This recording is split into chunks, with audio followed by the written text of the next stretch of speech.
Hello and welcome back to Future of the Fortress. This is a monthly Q&A that Tarn does on the Bay 12 forums. If you would like to take part in these conversations with Tarn, there's a link down in the description to the forum link itself where you can add in questions for next month. These happen on the first of every month, and this one is particularly dense, and I think the reason for that is because of the frequent posts on Bay 12 itself by Zach and Tarn, because I think we're leading up to some sort of announcement. That being said, just strap in because this is going to be a long one. If you don't like my reading, sawed off as per usual, and I recommend, if you haven't yet, do watch the last two Dwarf Fortress news update videos. I'll attach the links in the description of this video to those. Also, I would like to mention that the music that I'm using in this episode is from Armok's Orchestra. This is from community member Toan, who has made a fan soundtrack for Dwarf Fortress, similar to the work of Simon Schwerer from way back when. I will link to the playlist link as well as a Reddit post where they talk about the music itself and where you can support it. Please go support their work and give them some views and tell them that I sent you. Let's dive in. The first question comes in from Sue, and they say, in all our time on Bay 12, I don't think we've ever seen Zach post to the main page. What brought that about? As well as a comment of a similar note from Inaris saying, is there a reason you're going back to giving us a twice a week instead of once every 2 weeks news on Bay 12 dev blog? And Tarn's response is, we realized late that since Zach has been playing so intently lately, he can start posting his experiences while I was stuck in the menu rewrites. I was having trouble posting regularly about. Of course, around that time, my side picked up as well, so now we have a bunch of logs. Now we have two quick rapid-fire questions from Blood Warrior, and they say, will prophets have more functions in the Myth and Magic update depending on who they serve? And the second part is, would it be possible when prophecies come out to proclaim your own? And Tarn's response is, this is very possible. Gods are going to be a big part of the update for worlds that can have them, and probably those that don't, and those not so magically. The prophecies, as they stand, are a little strange, since I was using them to test a new language structure. But this is good, since you'll probably end up with something like the image creator to design your prophecy. The next question comes in from Sired Turtle, and they say, in the past, I remember mentions of adventure conquerors and government positions as possible part of the upcoming army arc. The later being possible already with a little dialogue trick, but not very satisfying. After a long time and the current developments in the Steam version, my question is, what can we expect from the army arc regarding adventure mode? And Tarn's response is, the development page is still current here. We're planning to add an adventure mode portion to the army arc, and the dev page currently has gaining civ level entity positions, example, Baron, by reputation or intrigue, basic command of large armies on the travel scale map, and giving local combat orders to companions, and medical improvements. We haven't hit the details on it yet, and it's going to intersect heavily with the finishing of Villain's release part of Adventure Mode, since you'll be able to command your lieutenants and such there. What I don't really expect is a lot of site administration. The World Gen sites aren't that interesting since the economy turns off when World Gen ends. Some army raising and such, very likely, but not the actual responsibilities of each position. Those will have to come in as their mechanics are intersected in later developments. The next one comes in from GoToToToTo, and they say, in your GDC 2016 talk, you showed off the creation myth generator that seemed to be generally a separate program from Dwarf Fortress properly, assumably to be reintegrated into Dwarf Fortress when Myth starts development. Would you be cool with sharing it for the community to go and get a taste of Myths before it comes out, or would that fall under code being shared? I would personally just like to play around with it since world building is fun, but I can definitely see how it conflicts with the no-code sharing policy. And Tarn references Eric Blank's response to this, so I'll read their post first. Toady has said in the past that he doesn't want to release it directly, because its content and function would inevitably become what people would expect the Dwarf Fortress MythGen system to be. And he wants freedom to essentially set up the Dwarf Fortress myth generation system separately, doing things that the generator can't do and otherwise not trying to emulate it. And Tarn's response is, yeah, I don't really have anything to add to Eric Blank's reply here. So this next one comes from Fikilili. I'm not even going to try and say that one. And it's kind of a two-parter, kind of not. So we're just going to do it all in one chunk. Not entirely game-related, but I've had this question living rent-free in my head since the unfortunate and tragic death of Kentaro Miura, who left us with his unfinished magnum opus. 1. With the arrival of the Steam version and the ever-growing list of to-be-added features in the Bay 12 development log, do you feel like you'll be able to one day complete the game? Don't you feel overwhelmed by the sheer amount of work it represents? Or do you really think you have the time to polish it, finish it, and completely before, well, anything unfortunate happens to you? And part 2, if you and Three-Toe were to leave the game unfinished, who would take up the lead and keep its development? Would you leave Dwarf Fortress to the community, like id Software did with Doom? Or will someone else keep developing it, albeit in a different form? Don't interpret my questions as mean-spirited, but this last decade has been a chokeful of artists who've left us, or abandoned their work without finishing it. So, the slow but steady development of Dwarf Fortress sometimes worries me. Although, don't worry, I have faith in the two of you. And Tarn's response in 2 parts. I'm not sure I've ever felt I'd complete it. Always more to do, but it means it's not really overwhelming either. Polish is the same way. The Steam release will represent a big milestone for Dwarf Fortress Polish, and who knows what the future holds as we continue to add things, other than a new minimum bar being set that we have to meet. And then he follows up with, I have no idea. It's not really up to us unless we specifically bring people on while the source is closed. There won't be any point making plans about this kind of thing until we see what happens with the Steam release. It's impossible to decide until we know what the situation is. The next question comes in from Tiresias, and they say, is there a matrix or spreadsheet screen planned that has skills and columns with rows being dwarves? Many city builders based on Dwarf Fortress have this type of screen to quickly isolate and find which citizens are the best at certain things, and it would help build initial militaries and finding the best gem setter in the fortress when needed. And Tarn's response is, it's not planned currently. The work details and other changes are working well enough for most purposes. I'm not satisfied with the giant 200 by 80 spreadsheet as something new players have to interact with. As something players can opt into, it's probably fine, but I won't have time to do anything like that for the first release while so much stuff is outstanding. The next one comes in from Blue Man Hawk, and they say, why are fluffy wamblers immune to fevers, despite vermin not getting affected by fevers in the first place? Asking the important questions here, I see. And Tarn's response is, I have no idea. Future-proofing? Copy-paste oversight? If it's just copy-pasted, I do try to keep critters roughly in line with how we think about them, and I certainly don't want fluffy wamblers to be deathly ill, even if I can't stop people from throwing them at megabeasts. The next one comes in from Volleylol, a regular on this show, and they say, last December, you answered you did not know what would happen with the ASCII intro animation going forward. Has its future been cleared out by now? If not, where does figuring it out land on the roadmap roughly? And also, has the title screen been finished? And Tarn's response is, you answered your own question pretty much. We haven't finished the title screen, but when we do, it'll be in or out. As usual, many things are just happening the moment they come up, since there's so much to do. The next one comes in from Butterly Mess, and they say, with the map rewrite, will you be taking a stab at improved hydrology? Specifically, I'm thinking of tides, oceans that don't freeze solid every night, and perhaps icebergs. Will geysers be a feature?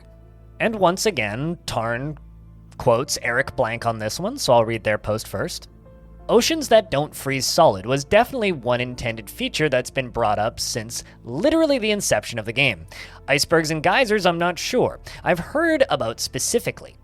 Tides, who knows? I'm not sure I've seen the game simulate tidal action before, and waves, sure, we have those now, but the tides rising and falling over the course of the day I've never seen done before. And Tarn's follow-up, yeah, Eric is correct.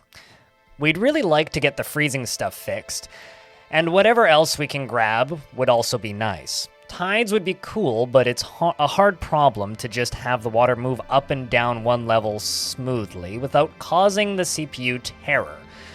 It's probably just bad all around to try and do it in the fort mode timescale.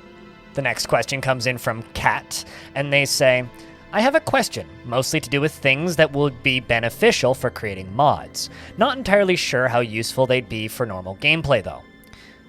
Are user-definable clothing items something that might be implemented? What I mean by this is, I have a modded Beastman race. They have horns. I'd like to be able to create clothing and or jewelry that they could wear on their horns. So, being able to define new bits of clothing with a token, such as a worn-on-body horn, would be ideal for me. And Tarn's response is, it would be cool. It's complicated to make things more details though. And the clothing generally feels sort of silly sometimes, because the amount of calculation that has to go on just to get people to choose their clothing properly. I'd like to do something sometime though. I just noted while playing around the other day that amulets are worn on the head even though we have necks now. And I thought about a simple version of your suggestion. I looked through clothing code and was like, well, some other time. We'll have to see. And then another question from Volleylol, and they say, are you more decided on the issue of adventure and ASCII mode making it in the initial Steam and itch.io release? Or is that still up in the air? For that matter, what about Legends mode? It was also included in the 0.5 of the roadmap, but something closer to being finished. With only the maps left to be done, were those maps among the screens that were done this past month? Would it be nice to be able to say that Fortress and Legends mode, maybe Adventure mode and ASCII modes, instead of Fortress and maybe Legends, Adventure, and ASCII modes when people ask what's coming in the initial Steam release? And Tarn's response is, the maps are still missing, but Legends is fit for the primary purpose. You can still look at the main pages and pop between them with the hyperlinks, and the age chronology, wow, I can't speak today, is there. Currently, we are leaning towards a graphical fort mode release. The community votes went steadily that way, about 2-1 as I recall. And the money situation now significantly is worrying, but probably okay. It seems like a good fort release, doing follow-ups, would be prudent, and what people want us to do.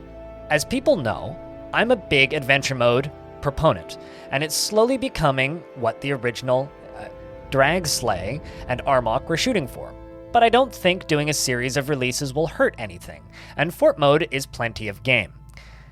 It's just a little weird to not have it there from the start for boat murdered, etc. purposes. The ASCII part is theoretically faster to do. I haven't discounted it as a possibility yet, but if I get stuck in the morass of graphics and ASCII button conversations that are trickier than I imagined, it won't help our current releaselessness and the possible problems it is causing. It also seems like something we can do after people have a big chunk of game in their hands. The next one comes in from Christopher, or G. Christopher, and they say, will there be changes to the cart and track physics or build possibilities? Example, impulse ramps are a bug, but a wonderful one that I'd be sad to lose without a replacement. Lots of current cart engineering relies on deep understanding of derailment and checkpoint effects, which both has good and bad aspects. Will anything change mechanically? And of course, Tarn's response, I'm somewhat aware of the oddities, and have thus far decided to just leave it, since it's possible to get there stuck there for a long while. When Roadmap Stage 3, the focus on bugs, begins, we might address some bits, but yeah, I generally don't think we should remove fun and useful bugs if we don't replace them with new systems, example, quantum stockpiles. And adding new systems is more dangerous as we get closer to release. This next one reads like a multi-parter, but kinda isn't. So, from Buttery Mess, and they say, have the tutorials been finalized, and do they cover everything? Are starting scenarios and goals incoming in the near future or long term? Does the Steam release include a new intro movie? And will the Steam release include new music? If so, has the music been made yet? Someone's not paying attention. And will the Steam release include any sound, if it's just menu clicks or something? If not, will there be plans to include sounds in the future? And Tarn quotes Crabman, our sponsor, on this one, so I will read through their post first. Mr. Crabman says, the tutorials haven't been started yet. There's still a little more to do with menus. Starting scenarios are a very long term, and they come after the Myth and Magic update. And yes, the Steam release does have new music, and a decent bit, it seems. At first, we were told it's one track for every season, plus a Death Spiral track, but more recently, Toady said the composer's given him some extra, and there is more on the way. And of course, Tarn's follow-up, I've added a pile of tooltips, and I'm going to do instructional pop-ups. And then we'll see if we feel like we need something more interactive or a step-by-step, because of the procedural geography of the playmaps. It's complicated to support the in-depth tutorials, and we either need a pre-made map which has several major issues, or a reactive to your Gend map tutorial, which is probably impossible to safeguard. But they are needed. We'll have to do something. We haven't made a new movie, and it's beyond my capabilities to embed something graphical there, even if I had a file sitting there. Music is in progress, and we have some sounds so far, but not many. I'm hoping for more, and shouldn't have an issue supporting them if we get them together. The next one comes in from Techie Tenius, I think I butchered that, and they say, hey, I was told I could ask a specific science question in this thread if all else failed, so how's the exhaustion from firing a crossbow calculated? I know it uses attributes, but what's the exact equation for what gets added to the counter value? Many thanks for bringing DF to the world, and apologies for the minor derailment. And Tarn's response is, exertion is just 20 points, it looks like, and that interacts with attribute, when it actually has effects like falling over. The firing delay is 80, but it rolls several dice, and if they are less than your skill, it takes 8 points each. The dice are 0, 2, 5, 7, 15, and 100. Next, we have a question from Blue Man Hawk, and they say, what gameplay value does it add to have so many different kinds of stone, wood, and vermin, and gems, etc., when most of them are, for many practical purposes, exactly the same? How does this help make the game more fun? And Tarn's response is, I like having lots of stuff. I think it helps with player and story creation. I'd like to differentiate stuff more, of course, especially the animals, but without mechanical differentiation, I think it's still a positive as long as the interfaces aren't overwhelmed, as they sometimes are. The next one comes in from Volleylol, and they say, are the settings 3-toe talked about in the devlog the same as the ones in the init.txt and d_init.txt, but with some more control over difficulty? Or will these settings be their own in-game menu? And Tarn's response is, it depends. There are 3 categories currently. World gen parameters, set before making a world. Embark difficulty parameters, set on a per fort basis with settings persisting on unretire but not reclaim. And during play settings from the to-be-written settings menu. The current thinking is that the difficulty triggers and such live at a per fort level. Staff like PopCap and weather and temperature, etc., that is more related to FPS and tech concerns, will be in the during play settings. Nothing should require messing with the TXT file anymore. Though it'll still read from there if you want to mess with it more permanently. If we have time, we'll add profiles where you can save and load as well. There's some question about whether certain difficulty settings, like wave caps, are more of a difficulty or FPS concern. Right now, these live on a per fort, but things may get moved around. The next one comes in from Etchurjack, and they say, when buying off goblins with an artifact, do original books count? And Tarn's response is, they use villain rules right now, which cuts out books. Hopefully we can have scholarly villains and rulers in the future that emphasize their book collections, when it would be amusing to try to pass off a copy, especially if you copy it after the siegers arrive and make the demand. The next one comes in from ZM5, and they say, I can't remember if this has been asked or not, but in regards to the music, is there going to be support for situational music changes, i.e. a Mega Beast fight or siege in fort mode, maybe different tracks depending on the Mega Beast or sieging faction? some for adventure mode and Mega Beast and Night Creature fights, fading out when shifting back to a peaceful mode. And Tarn's response is, there will be a certain number of triggers, yeah, though I'll probably only have to add them at first for situations, for which the vanilla game has a track. Once we can say more about the music, we'll know how many vanilla triggers there are, but that's all still in progress as everybody is finishing up their respective stuff. The next one comes in from Squanonymous, and they say, are there any factors besides ethical differences that impact the size of a civ's armies, or war frequency? I have been genning large human-only world with multiple civilizations of differing ethics, and noticed that there seems to be a lot less fighting than what the population of civilizations should lead to. I wonder if there might be any factors I'm missing. And Tarn's response is, as for actual fighting, the personality of leaders matter, as I recall, excitement, confidence, ambition, and deliberation. The difference in population. They make a risk roll based on these. The next one comes in from Weredragon, and they say, do undead peasants still show up in sieges? If not, why? If so, why don't they outnumber the actual soldiers, considering necromancers probably shouldn't be sending all soldiers when they're primarily taking hamlets down? Why do dragons take 1,000 years to mature? They don't typically survive that long in World Gen, and actually breeding them in dwarf mode seems slow. It seems odd when compared to rocks, which require 20 years to get to max size. Are there any plans for minor raw changes before the Steam release? Basically, stuff like animal men into animal people for clarity between porcupine animal man and a porcupine animal man woman as an example. And Tarn's response is, I haven't changed this.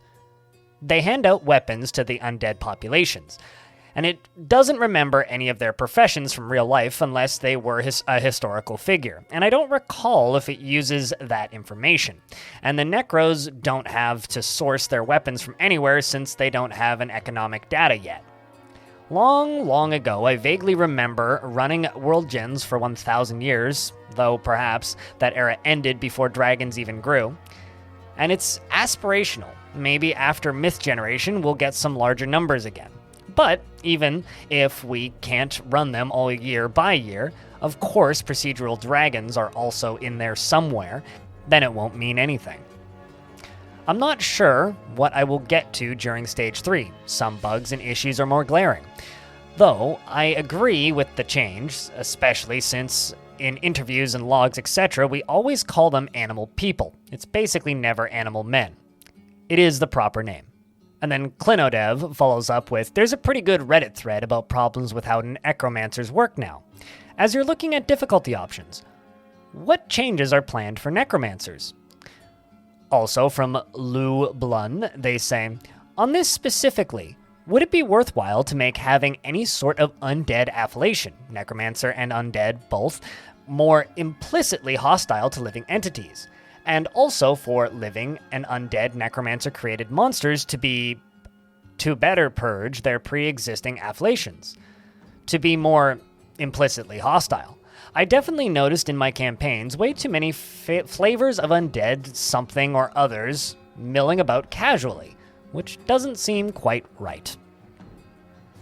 And Tarn's response, for difficulty, we've just adjusted zombies to be more in line with other siege ramp-ups, which were also broken, but not as badly. But this doesn't address the World Gen situation or Adventure Mode situation from your thread. I'm not sure the former is a difficulty question exactly. We aren't addressing Adventure Mode yet, but there could be some more changes with the bug fixes since Necromancers and Undead do have various problems. We haven't looked at that closely yet. The next one comes in from a Curious Cat, and they say, quick question about World Gen. Why does the line forming lakes change to forming lakes and minerals? What's going on there? I've searched both the wiki and the forums, and I can't seem to find an answer. And Tarn's response is, it finishes the lakes and then adds minerals a bit, when it starts making minerals. I guess I ran out of Y space or something. Question from Lou Blund, and they say, since below ground farming was changed, will we also have some changes to above ground farming in a similar vein? On that note, Do you think that there would be enough time to work in seasons for above-ground crops to keep them on par with below-ground ones? And Tarn's response is, above-ground farming is at least theoretically dangerous or requires the building of a wall, and we figured that was something, while shallow soil farming allowed you safety at no cost. I have no idea what the season should be for all those plants, probably don't have time for the research and data entry. The next question is from Volleylol, and they say, I feel like there will be/is a lot of questions this month. I hope I'm personally not overdoing it. Can you assign non-wearable and non-carryable items to nobles, like furniture? And what happens then? Do they want them in their rooms, or is there any deeper functionality left for more than look at for nobles at a later point in time, such as starting scenarios? And can you assign multiple items to the same position, like a royal amulet and a royal scepter? Or is the idea that the item is a proof of identity, thereby making multiple items redundant and tricky to deal with? Tarn's response is, it only lets you pick a sub-list of holdable and wearable items, similar to the villain claim list. The symbolic side of it would only see items for theft and recovery purposes anyway, so furniture would be wasted as the code stands. We've just added a wear and hold function on top of that. You can always put furniture in their rooms, of course, and we haven't incorporated symbols into demands. But that's something I can see spreading out into old furniture and demands such too. Yeah, and you can assign as many as you want. They don't use them for identity purposes, since faking identities is one of the few lines that we are supporting and planning to support in the game. Having multiple symbols should be fine as we get further into villainy. And then another question from a curious cat. And they say, what exactly is meant by irritation in the most recent devlog? At first I read it as irrigation, and then I noticed it was actually irritation, and now I'm confused. And Tarn's response is, yeah, there is an irritation level for every underground feature, and it's been true for a long time, but it was only used by Forgotten Beasts, and there are other bits that made it not matter very much. Now it matters more tightly for Forgotten Beasts, and also underground animal people, and there's an above-ground version. The next one comes in from Sue, and they say, the last dev post says that the Z action screen has been removed and replaced with tooltips. How are keyboard users going to access this information? I'm becoming increasingly worried that keyboard support is going to become a second-class citizen, with controls going unshown and features becoming outright unavailable without the use of a mouse. On an arguably more positive note, is there an official link to the updated roadmap? It sounds like things are nearing completion. And Tarn's response is, this may be the case. For instance, there are no keyboard cursors right now. People generally wanted 50 key presses to be replaced by a few mouse clicks, and I don't think that there were any general proponents of the keyboard in this case. There are some specific concerns with macros and stuff, but those would probably be better replaced by an interactive blueprints, etc., as in Factorio, and etc. I'm all for hotkeys, of course, and being able to pull up various information and get things selected quickly with the keyboard, but I've been leaning against the replacement cursors and haven't heard a case for them. I've never seen a similar modern game use keyboard cursors, because it requires so many key presses, and something people have hated and mocked about DF for many years. And once we admit the mouse at all, wealth and display being a hover, etc., isn't a concern, although arguably it works as a hotkey for speed purposes. But perhaps the mouse use is a barrier generally for you. I haven't really heard from the keyboard-only side since they were the only side we'd been supporting to this point. We haven't been updating the roadmap, it's just a news post. We've only just gotten through the first part, with the big question being whether we first release after stage 3, 4, or 5, or 6. Now a big one from Brython Lexi, and they say, what is presented publicly is that generated sites keep track of what they produce every week, such as milking or woodcrafting. I would like to know the details of how this affects the world in general, but particularly items that adventurers are able to see and purchase in market stalls and shops of human towns and trade depots of dwarves and dwarven fortresses. Do these and/or the existence of particular shops in general get affected by such production? Caravans received in Fortress mode. Are there products of those relevant civs generated spontaneously based on the player need, or resource production and availability of the civilization sending merchants? And do these weekly production cycles continue post-world generation? For this question, that includes 2 weeks between embarks and adventures, during Fortress mode and during Adventure mode. I imagine no is the answer, to mean that items that exist at the end of world generation are all that will ever exist in adventure mode, that clearing a mead hall of items and then playing 10 years of a fortress and then returning to that mead hall in a new adventurer would still result in an empty mead hall. For some reason, this loop of world generation regarding production and trade is something that has been keeping me thinking. If you wish to provide more details, it would mean a lot to learn how it works behind the hood, and what the consequences are of the rest of the game post-generation. And Tarn's response is, it's a whole huge thing, way too big for what it does, and I can't really go into all of it here. There's a division of labor, lots of migration, and the crops are tracked week by week. Town expertise is tracked with results in various shop divisions, and every resource and product is also tracked, including its source. This is why people in the market stalls in adventure mode yell at you about where stuff comes from. All of these statements are factual. As I recall, this includes not just the purchasable items in towns, but most of the furniture and food in buildings. If I recall, the dwarves' forts only have beds in some of the bedrooms because their bed resource stockpile from World Gen had that many to provide. But, of course, there are a lot of cut corners too, especially for newer stuff. Shrines, for instance, with their statues and dice, are all generated rather than pulled from resource piles. And I believe that's also true of doors. Caravans are continuously arriving and new stuff isn't made, and it's a lot more stuff than the typical adventurer will grab, so their stuff all has to be generated. The goods do take local material into consideration. The weekly cycles stop after world generation, and that's basically where I stopped way back during the caravan arc, as I remember. We got world generation and production in as a model for post-world generation, but didn't start the post-world gen. And yeah, if you clear out those categories of objects that come from world generation stockpiles, they won't return. Then the next one is a 2-parts question from 2 different users, Fantastic Dwarf and Eric Blank, and they say, so with the 530 devlog, if I'm reading it correctly, it sounds like there are new settings that to explicitly control Forgotten Beast attacks, and what it sounds like Animal Man Tribe attacks. Are Animal Man Tribes going to attack like an ambusher style raids, and if so, what are their objectives? To steal items, kill dwarves, or annihilate the fort? Like Goblin Sieges, can their demands be satisfied? And the topic of Goblin Sieges, does the new artifact demand happen every time, or will they go up on making demands and just attack after a while?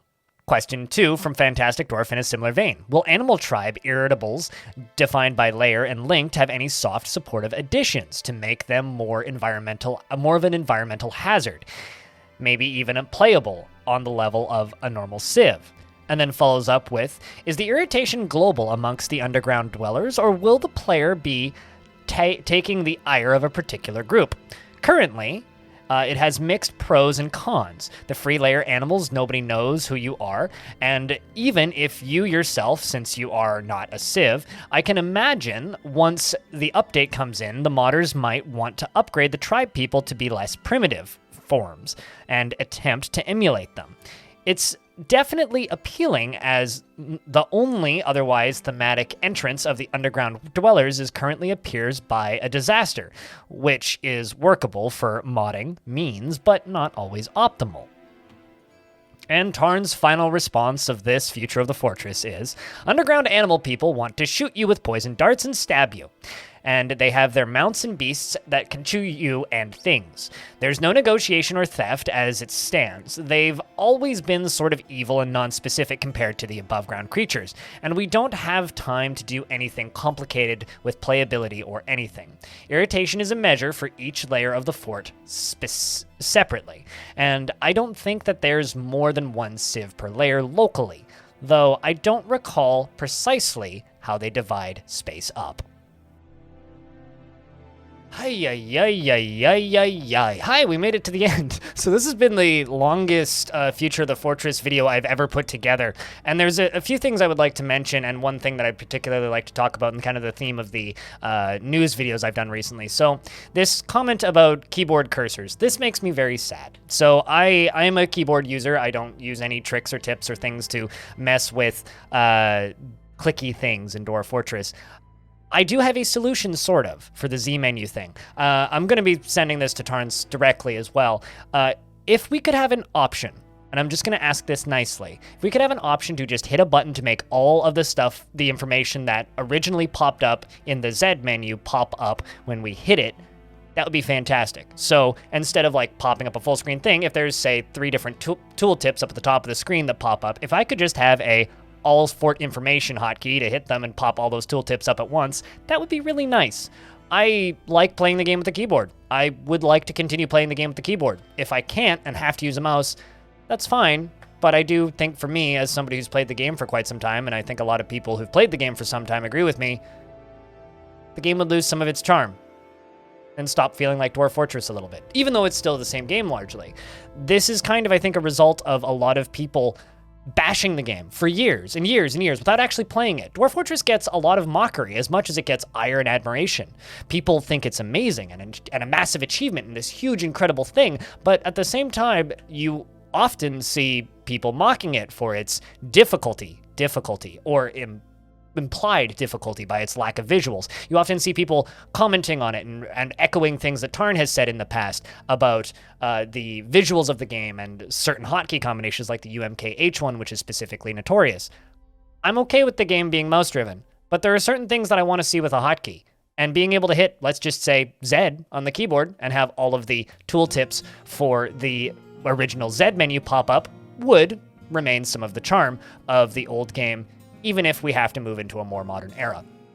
Thank you very much to Toen for providing some music for us today, and please go check out their work again, links down in the description of this video, as well as the links to the prior mentioned things that I mentioned way back at the beginning. This has been a long one. This is the longest Future of the Fortress video I've had to put together. It's also the 12th one, meaning I've been doing these for a year now. I hope that you enjoy them, and I hope that my rating's improving. I know that I try and be a little bit sarcastic and harsh with them at the beginning of the videos, but like, I'm working on it, okay? I'm working on it. If you enjoyed this video and you want to support it directly, you can do that via my Patreon or via Super Thanks directly under the video by commenting and leaving a tip with a comment. Tarn did say in this that money is still iffy, so there's also a link to Bay12's Patreon or their PayPal in their donation screen on their website where you can go chuck some money at them to help them get this development done. Thank you very much for watching this video, and I hope to see you in the next one. You still here? June 3rd is my birthday. I'm going to be streaming a charity stream on my birthday, raising money for juvenile diabetes. If you want to come say hi, I'll be on for most of the day playing with some absolutely horrendously terrible tile sets. Of course, after the event itself is over, the option to donate will still be there, linked under the VOD. Thank you very much for watching again, and I'll see you in the next one.